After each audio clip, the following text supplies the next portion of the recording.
The Romans continued the suppression of the Jewish rebellion, now centered in Jerusalem. The Romans besieged the city, and the Jews defended it for 4 long years.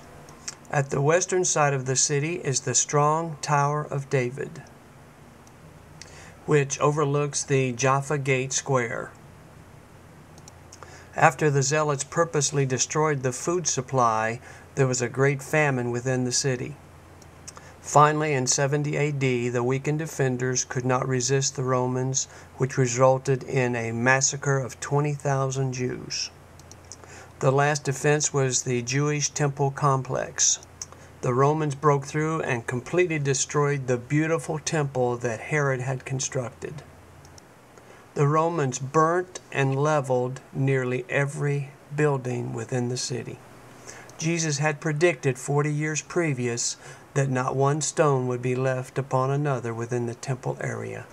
Today it is possible to walk on a first-century street where those stones are piled up.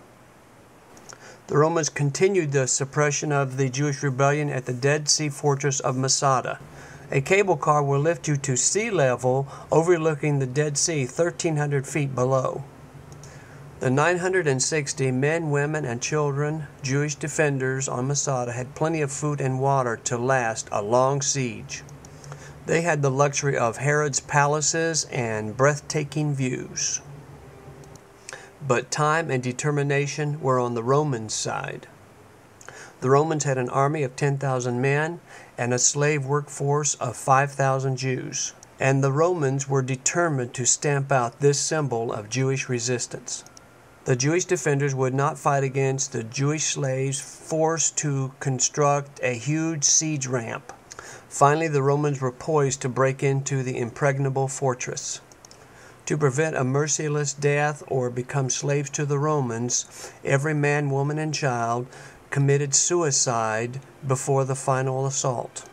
Now Masada is a memorial to the Jews to never let it happen again. But the struggle for the land continues on. Next came the moderate control of the Eastern Orthodox Christians of Byzantium, which were destroyed by the Persian hordes in the 6th century, paving the way for Israel and the entire Middle East to be conquered by the Muslim swords of the 7th century. This giant castle and symbol of Muslim power in the Golan Heights area overlooked and controlled much of northern Galilee. Infighting among the Muslim sects prevented Christians from making pilgrimages to the Holy Land. The castle is now inhabited by wild conies.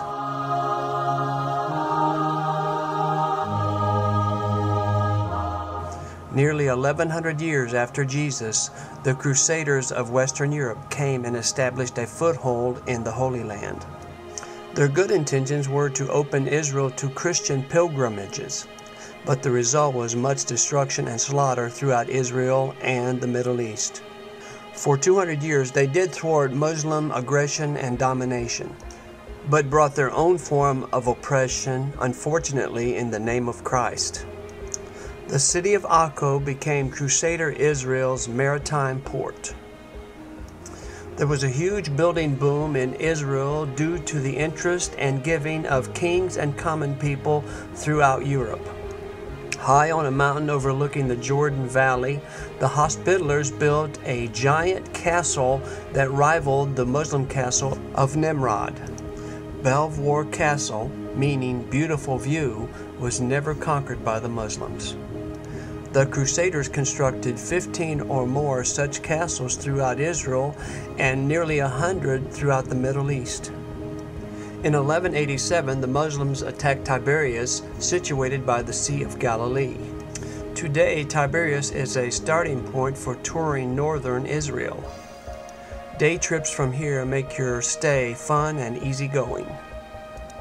Crusader and Muslim buildings are everywhere within the city, and there are ongoing excavations of the many layers of history around Tiberias. Zippori, or Sepphoris, was a large Roman and Byzantine city near Nazareth.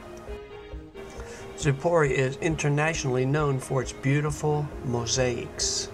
One in particular is called the Mona Lisa of Israel. the Crusaders gathered their nearly entire army at Zipori. The Crusaders were counseled to remain in the safety of the high ground at Zipori, where there was also plenty of water, since it was already in the heat and dry of July. They were advised to give up Tiberias, and that the Muslim army would soon disband in the summer heat. The hawkish Templars accused the others of cowardice and said that God would defend them if they had faith. The Crusader king was convinced by this line of reasoning and ordered his army to begin the 15-mile march to Tiberias under the blazing sun. The Muslim army, of twice the size of the Crusaders' army, set a trap at the horns of Hattin. Harassed on every side, the Crusader army was forced to retreat into an opening of this volcanic cone. Even a traditional piece of the true cross of Christ could not save them from their approaching doom. The thirsty Crusaders could only view the Sea of Galilee from their place of entrapment. Because of their pride and sinfulness, 17,000 Crusaders met their death here. The lesson not learned is that nearly 1,200 years before, Jesus had called men to himself for a different kind of kingdom. And so the struggle for the land continues into our time. Since 1948, the Jews were in the land and had already fought several wars to defend it. In 1973, Egypt, Syria, and Iraq attacked on Yom Kippur, Israel's holiest day. In the Golan Heights Valley of Tears, 1,300 Syrian tanks came against less than 200 Israeli tanks. Miraculously, at one decisive point, with Israel's army down to less than 10 tanks, the Syrian army, still at a strength of 10-1, suddenly retreated. Israel has defeated many such monster Goliaths throughout history. Certainly Israel cannot rely on its Merkava main battle tanks, which is also the word for chariot. O Israel, some trust in chariots and some in horses, but we will trust in the name of the Lord our God. Psalm 20, verse 7. Yes, Israel, hope in God, and do not fear them, for it is the Lord your God who fights for you. Deuteronomy chapter 3, verse 22. There are hundreds of tanks on display that Israel has used in recent history to defend its existence against multiple aggressor nations on its borders.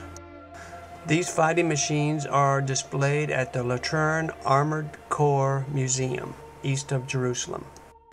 These pop marks of Zion Gate witness to the intense struggle that Israel has endured to free the city of Jerusalem.